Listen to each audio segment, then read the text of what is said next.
This is Heidi from Healing Harvest Homestead, and I just had a huge harvest day this morning. I've been outside. We picked some cherries, we picked a ton of kale, we picked some beet greens. I just got through shelling peas, carrot, got some carrot tops here. And you know, you know how big I am with herbalism and eating healthy and clean. Well, I thought I would show you an easy way to use your excess greens by powdering them. So first we're going to dehydrate them. And the way you want to do that is you're going to cut your greens. I just have a bunch of beet greens over there, 2 trays full. You want to cut them into like 1-inch strips and lay them out as flat as you can on your dehydrating screen. These aren't very flat. I'm going to have to get another screen. But you're going to lay them flat on your screen, and then you place them in the dehydrator. Okay? So let's see what that looks like. You know, one of the reasons I love dehydrating my greens and then turning them into powder is because it's a wonderful way to preserve them, but on top of that, it's excellent nutrition. When you dehydrate fresh vegetables, you're going to retain most of the nutrition from the vegetables. In fact, I think in terms of, if you compare dehydrated veggies to canned veggies to fermented veggies, you know, frozen veggies, the best way to preserve your vegetables and get the most nutrition is #1, fermentation. And we'll talk more about that.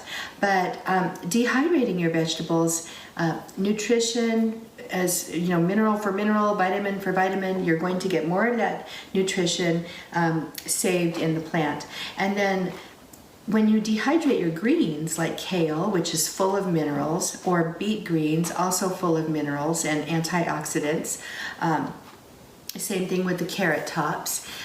You can powder them and put them easily into your food, and people don't even know they're there. So it's really a neat way to get your greens into your family and make your kids healthier and make you healthier, and do it in a way that you're going to preserve the nutrition from the plant.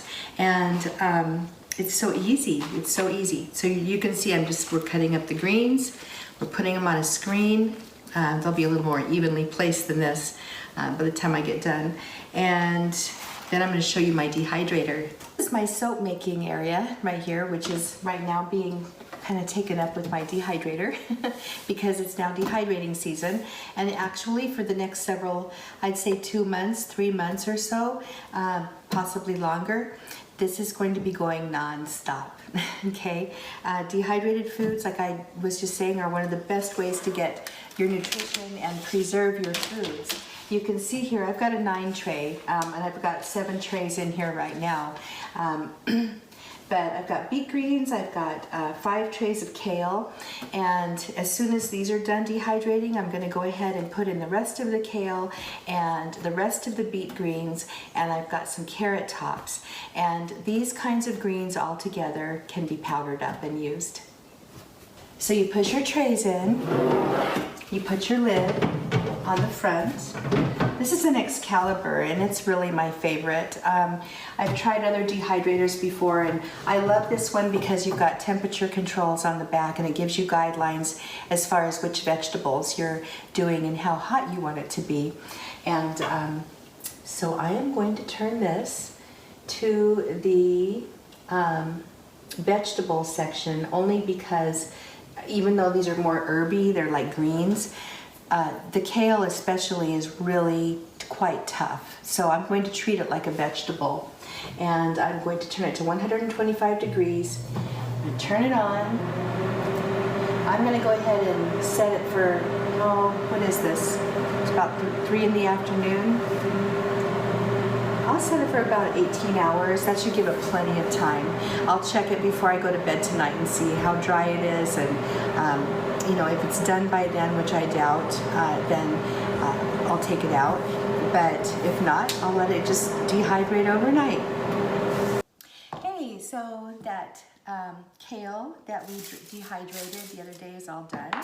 And I thought I would just show you how easy it is to make your kale powder. So what you do is you just, crunch your dried kale leaves up into a spice grinder. Now I have a dedicated spice grinder for my herbs. I don't use one that's been used for coffee because the coffee will get into the taste of the herbs, and the chemicals in the coffee, the alkaloids and things will also mix. And if you're working with children, you don't want them to have that. So you just pack it lightly full, blend it up, pulse it a little.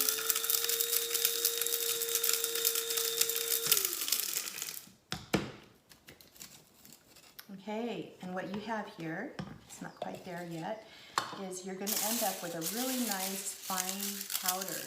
And the neat thing about this powder is that you can add it to your smoothies really easily. You can add it to your cooking. You can add it to drinks, like even your coffee or your tea in the morning. And you're going to be getting all of the minerals from this kale.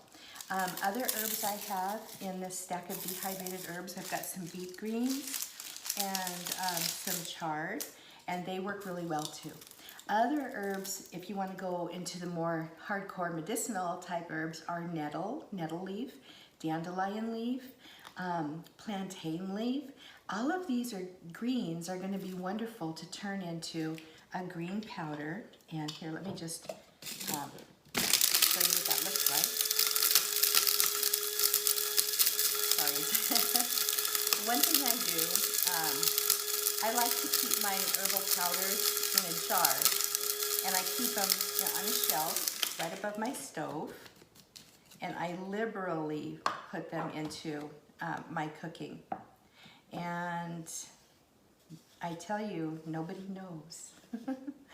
Okay, so all that kale, these 8 trays of dehydrator trays that I had of dried kale, are all ground up into this nice fine green powder that now I can use on foods and smoothies, added to teas, to enhance the nutritional benefit that we're getting from our vegetables and our foods every day.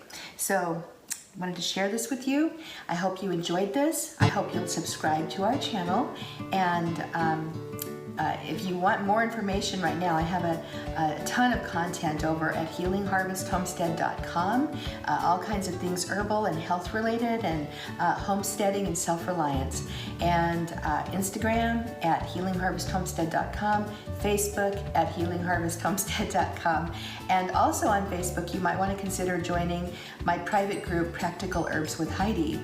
It's a nice group, a very supportive educational learning environment for learning about herbs for your health and wellness.